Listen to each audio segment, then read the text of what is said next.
Patirūpadesavāso cha, pubbe cha katapuññatā, Attasammāpaṇidhī cha, etaṃ maṅgalamuttamaṃ. Living in a suitable location, having made merit before, thorough resolve of the self.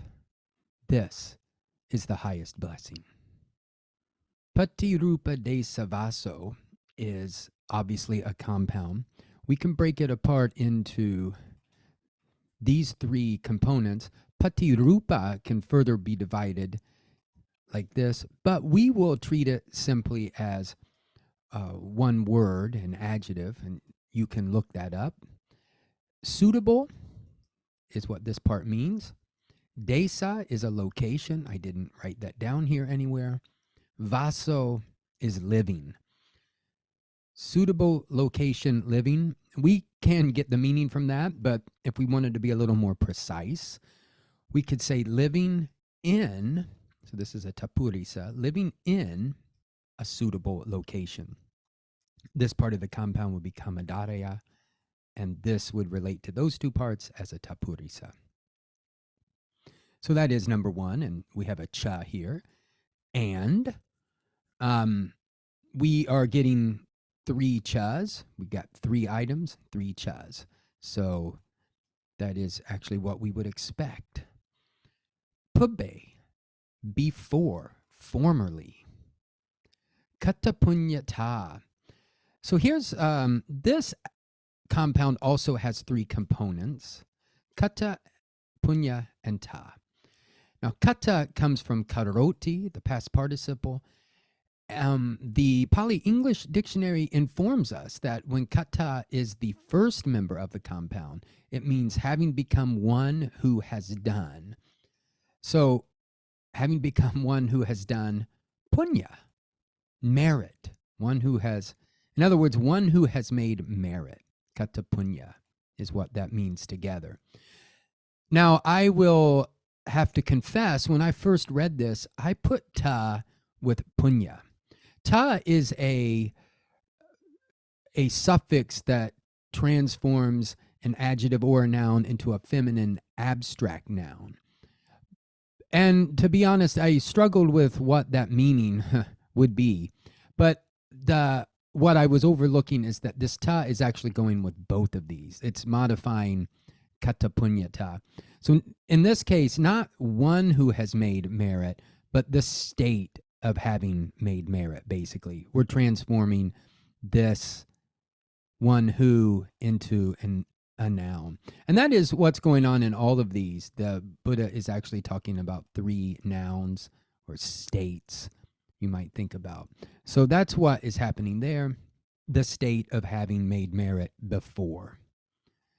Then we have this Attasammāpaṇidhī. This also is a compound, and it will break apart like that. Atta is from etaṃ, self. Samma, we probably all have come across samma if we've ever dealt at all with the Eightfold Path. Thoroughly, rightly, or just correct or right. And then paṇidhī is resolve or aspiration. So correct aspiration, thorough aspiration of the self. We'll talk about the meaning in a minute when the Pali grammar danger alert has subsided. And then we are, well, actually here, let's not go on. Let's talk about one other thing. This variant reading has a long I at the end. And this is probably this isn't going to change the meaning, but it could be a metrical reason for lengthening. But I wanted to talk about katthaci. This is katta and chi. This is an indefinite. What's slightly different, the only reason I wanted to bring this up is because normally, or I would say the vast majority of times when you see a variant reading on the tipitaka.org website, they're going to give you which tipitaka has the reading that they list. So, for instance, you might see something like this, and then, they would say that it's found in the Khmer or the Cambodian or the Sri Lankan or the Thai and so on and so forth. Here, I think it just means that this long I is probably found not uniformly in one Tipitaka, but in various places across across all of them. And I hope I didn't mangle that too badly. Okay, and then we're at the end here, the formula. Etaṃ maṅgalamuttamaṃ. The Buddha is answering. This is his second response to the Devata's question about what is the, please tell us the highest blessing. This, etaṃ maṅgalamuttamaṃ. This is the highest blessing. This is the most favorable circumstance. Okay, we're rescinding that Pali grammar alert. The only thing I want to talk about here is this pubbe. Does this pubbe mean this morning, yesterday, last week, 10 years ago, or a former life, 10 lives ago? One thing I would imagine all schools of Buddhism adhere to this, certainly in Theravada, is that the only thing we actually own is our karma. And remember, that kamma is cognate with this kata, with karoti.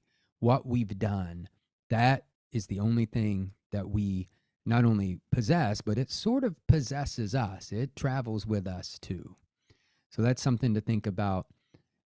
And also with the Dhammapada, I'm not sure which verse, I'll look it up. Kicho manusa patilabho. It's difficult to obtain the state of being a human. It's difficult to obtain a human birth, in other words. So probably all of us who are born human have done something good to deserve that. Now, the last thing I want to say is that we pick apart at the Pali here, the grammar, the meaning of the words, but our goal is to get as close to the Buddha's teaching as possible. And we should really, I think, be thankful that 2,500 years later, we have access to this, and what a blessing it is. And so not only should we celebrate that fact, but we should really bask in the meaning here. And could we say this of our lives? Do we live in a suitable place? Have we made merit before? Are we resolved? Do we have complete resolve? And I think here we should say upon the goal. What is the goal? Nibbana.